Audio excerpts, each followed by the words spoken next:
My God, let go of me. That's what he's saying. The dog. This is his voice. Oh my God, let go of me. I love cats. My mother's allergic. Or she hates them, so she just says she's allergic. This is my mother's dog. This is my mother's peignoir. Ipso facto, I am my mother. It wasn't inevitable, though. Truly. My ex-husband used to say, "You're nothing like your mother." Which, now that I think about it, was maybe said with some disappointment. Anyway, the whole "you're turning into your mother" doesn't apply to me. I'm making a choice. Slide into the ruffles, clutch the dog, forget how to cook, use silence as a weapon against your children, and believe in the restorative power of chintz. Also, drink Oreo cookie daiquiris on a Sunday afternoon with your cohort of mothers who secretly love their children but complain about them, about how they suck the life out of you.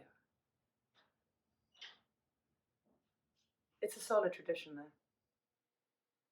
Passing down from mother to daughter, men worrying about meeting their girlfriends' mothers for the first time. Is that what you're going to look like in 20 years? Never a problem for me. My mother is exceptionally beautiful. Very well preserved, that's what I'm going to say.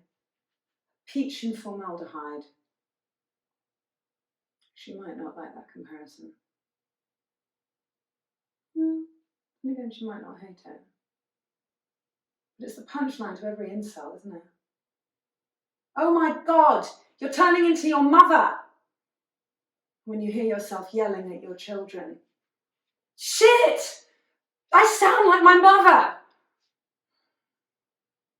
I mean, inevitably, you will say something like, "If you don't learn to clean up after yourself, you're going to die alone. Nobody marries a slob." I mean, they do, by the way, marry slobs, don't they? I mean, I got married. I mean, me, I didn't stay a slob. I'm a Virgo. My ex, never mind. My mother misses him and likes him. Oh, Jesus. Silent but deadly. This dish mop on my lap has a gas problem. Special food doesn't make a damn bit of difference. I think it's nerves. I'm going to be my mother. The summer we went away to camp, and my father's business partner's wife arrived on our doorstep with her 3 cats and 2 dogs. Emma Stronger. Name sounds like a joke, till it doesn't. She was allowed to stay because of my father's job. Back then in the 80s, nervous breakdowns were different. Medication was Valium, maybe lithium, maybe speed, maybe just a bottle of Riunite on ice. Or maybe the weed you copped off the teenager. Emma Stronger arrived with all that and her pets. She said she'd had to leave her husband because he hated her. My mother said, "Do you hate him?" And she said, "That's not the point." She stayed for an entire month, the whole of July.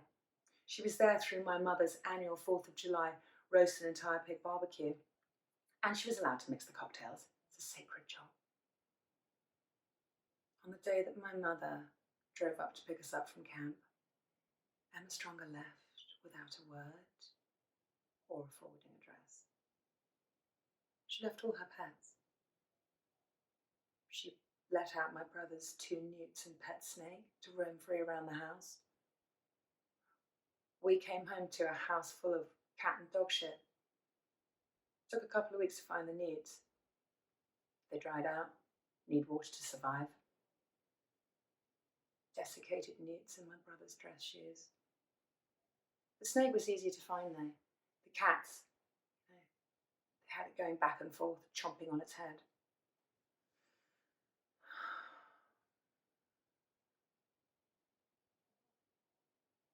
My dad wouldn't let us get rid of the cats or dogs. The cats, because of my mother's allergy, ? They were relegated to the backyard. 3 of them found homes with neighbours. 1 hung around. Our mother let us feed it canned tuna off the back porch. The dogs she took on to train. They only listened to her. They hated my father.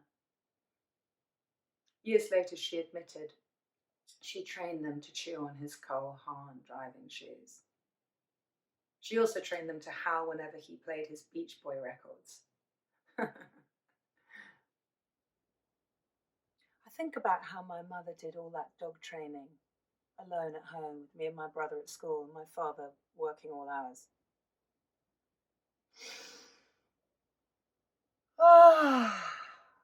I am going to be my mother when she trained dogs to terrorize my father. About a year after the dogs were all settled in, they were ours, and the dead newts were a distant memory, our father admitted he was in love with Emma Stronger and had secretly still been seeing her. He told us over dinner. But Emma's crazy, my brother said. Yeah, but she's my kind of crazy, said Dad. And when he moved to the apartment, he'd been keeping Emma in. The dogs, which my mother loved, were all piled into a car with the cat, and our mother took them to Dad and Emma's. Whenever he'd pick us up for a visit, you could always see her scan to see if there were chew marks in his driving shoes. There always were. And so I am my mother, even though I'm not. And I am divorced. And I do have a dog that isn't mine, but that I'm obligated to take care of.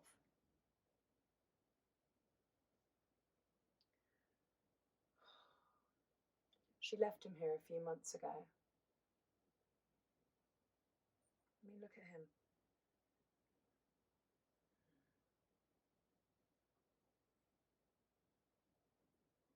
Look at him.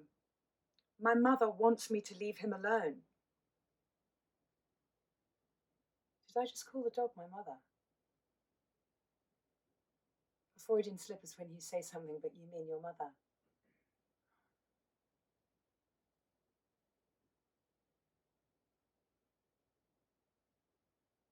Ha! A dog that she ridiculously named Buddha. I'm not calling this dog Buddha. I told her it feels offensive. She said it's offensive to Buddhists if you're offended on their behalf. The dog is my mother. She wants me to take care of her. She hates it when I do. Or maybe it's the other way around. I am my mother and the dog is me. Look at his face. He wants me to put him down. But if I do, I can't stand it. I mean, seriously, he is saying, my God, let go of me. Oh my God, let go of me.